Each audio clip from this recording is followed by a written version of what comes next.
Le sursaut ou le chaos, jamais le titre du livre de l'avocat Thibault de Montbrial n'aura résumé aussi bien ce que nous vivons. La séquence du Covid à peine achevée, voilà que la France est prise d'une fièvre communautariste qui révèle un mal plus profond, un mal moins sanitaire qu'identitaire et sécuritaire et qui se manifeste par de multiples symptômes, tous inquiétants. La France, qui croyait tranquillement revenir à la vie après une période d'enfermement imposé, s'est réveillée dans les vociférations de haine indigéniste, cette haine raciale sous couvert d'antiracisme et cette haine communautariste anti-française, le tout s'accompagnant de violences urbaines. C'est avec stupeur que les Français découvrent maintenant les images effarantes d'ensauvagement de la capitale des Ducs de Bourgogne à l'occasion de rixes intercommunautaires surréalistes entre Tchétchènes et Maghrébins. Plus discrètement et dans un silence médiatique quasi général, Nice est aussi le théâtre de ce type d'événements. Ces règlements de comptes violents qui ont été portés à la connaissance du public par les réseaux sociaux constituent la marque d'un séparatisme républicain affiché et affirmé qui s'affranchit de toutes les lois et même de toutes les conventions de notre pacte social. Exhibition d'armes de guerre, armes de poing, fusils à pompe ou pistolets mitrailleurs, parade virile de malfrats éructant devant les caméras, tirs d'armes automatiques en l'air ou contre des installations de vidéoprotection, on ne sait plus si l'on est au Far West ou à Bagdad, dans Orange Mécanique ou dans Mad Max. Derrière ce chaos sécuritaire, il y a l'humiliation de tout un peuple français, dont le pays est sali par des scènes d'une ultra-violence assumée, par la violation ostensible de nos lois, par ce gouvernement de somnambules qui sombre dans le mutisme et l'inertie. Le maire de Dijon, habituellement si prolixe, lorsqu'il s'agit de vanter les mérites du multiculturalisme dont il a fait de certains quartiers un coûteux laboratoire, 135 millions d'euros viennent d'être investis dans le quartier des Grésilles, est apparu bredouillant et groggy. C'est en fait toute une classe politique de droite et de gauche qui se trouve aux prises avec la réalité monstrueuse dans laquelle 30 ans d'errements idéologiques ont entraîné la France. Tout un pays se demande où l'on va. Lorsque chaque jour, l'actualité voit le pays des Lumières descendre une marche supplémentaire vers une société décivilisée, ultra-violente et à l'opposé du conte de fées du vivre ensemble qui a nourri jusqu'à l'écœurement les sermons publics durant des décennies. Le séparatisme qu'avait pu, à juste titre, évoquer le président de la République dans un moment de lucidité ne porte plus seulement, comme il le croit encore, sur les valeurs de notre pacte républicain. Il se manifeste désormais par une sécession territoriale armée et judiciaire qui s'affirme sans complexe. Cette situation est d'une gravité inouïe. Elle dépasse le fait divers et doit s'envisager pour notre nation comme un avertissement.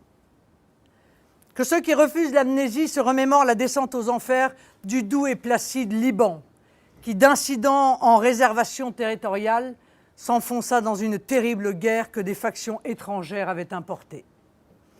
J'appelle les Français à regarder la vérité en face.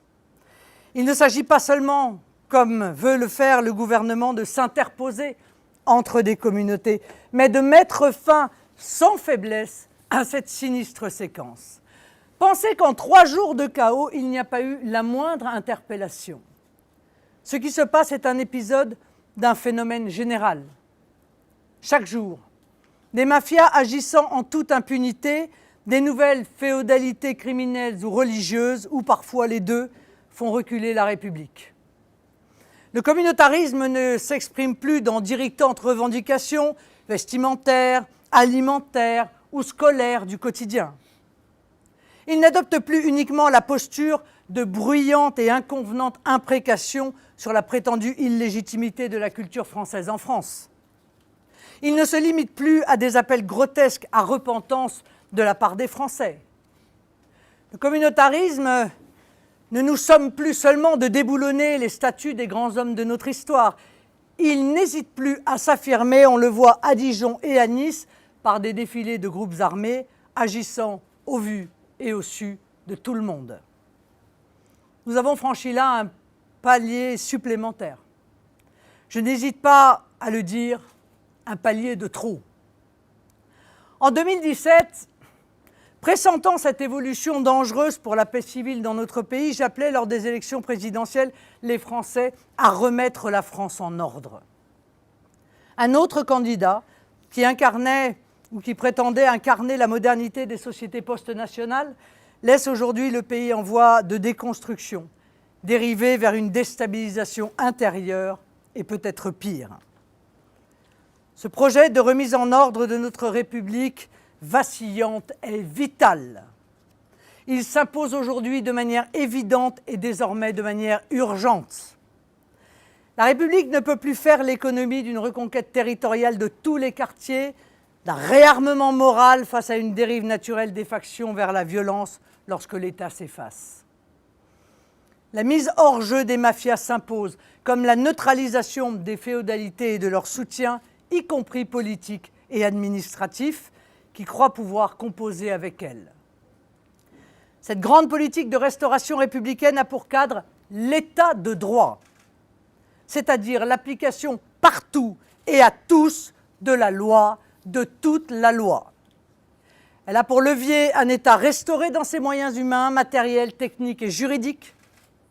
Elle appelle le soutien naturel de tous les citoyens épris de paix et de justice, tous les républicains opposés à la perspective possible d'un asservissement des citoyens à la barbarie, dont ces démonstrations sont les premiers signes avant-coureurs. C'est pourquoi un plan de reconquête des quartiers délaissés et de démantèlement des réseaux criminels doit être entrepris sans plus attendre.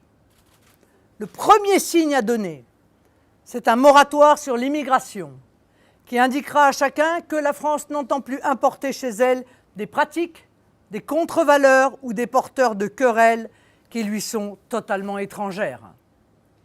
C'est ensuite un plan complet de reprise en main des territoires perdus de la République qu'il nous faut mettre en œuvre. Les réseaux mafieux doivent être démantelés, tout comme les bandes qui préfigurent les gangs et peut-être les maras de demain. Des services de renseignement doivent s'implanter au cœur de ces quartiers avec des agents vivants sur place. Les caméras, à l'évidence, ne suffisent pas. Des enquêtes fiscales doivent être méthodiquement diligentées pour confronter les distorsions entre les revenus affichés, souvent sociaux, et certains trains de vie proprement hallucinants. La saisie automatique de tous les biens mal acquis doit devenir la règle afin d'insécuriser patrimonialement l'édification des empires mafieux. Une loi sur les repentis doit peut-être ouvrir la voie au démantèlement des réseaux criminels et de leur complicité, y compris politique. Des cartes de séjour doivent être retirées. Des droits d'asile doivent être annulés. Des interdictions de séjour prononcées, des expulsions diligentées.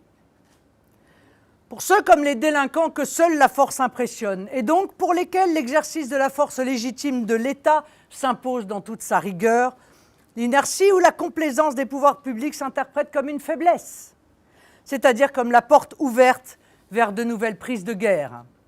Ces portes, nous les refermerons. Le trafic comme la détention d'armes illégales et a fortiori leur port ou leur exhibition doivent faire l'objet d'une répression sans égale. En cette matière, tout particulièrement, c'est le principe de tolérance zéro qui doit s'appliquer. Les auteurs des sinistres démonstrations militarisées de ces derniers jours, à Dijon comme ailleurs, doivent être un à un identifiés, déférés devant les tribunaux et punis sans faiblesse de lourdes et dissuasives peines de prison.